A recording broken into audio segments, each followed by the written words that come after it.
इसमा के उम्मीदवारों के इंटरव्यूज मुकम्मल हो गए। वज़ीर आज़म इमरान खान से बैरिस्टर सुल्तान महमूद, ख्वाजा फारूक, सरदार तनवीर इलियास और अजहर सादिक की अलग अलग मुलाकातें। उम्मीदवारों ने वज़ीर आज़म को अपनी अपनी तरजीहात से आगाह किया।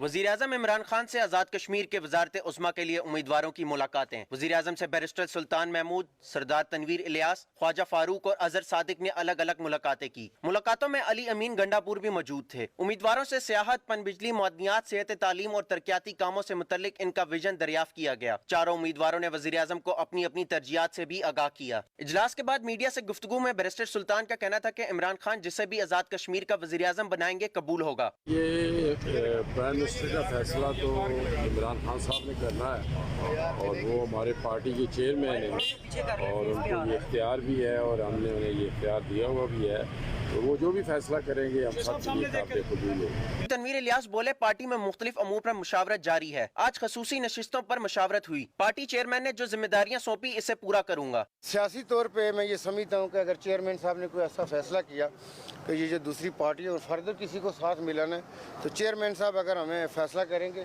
तो हम बिल्कुल ये चाहेंगे कि वो हुकूमत का हिस्सा बने। ख्वाजा फारूक का कहना था कि आज़ाद कश्मीर में सियाहत समेत दीगर शोबों पर काम करने की जरूरत है। हमारी ख्वाहिश है कि वज़ीर आज़म इमरान खान 5 अगस्त को कानून साज असम्बली से खिताब करें। राजा फारूक हैदर के इल्जामात बेबुनियाद हैं।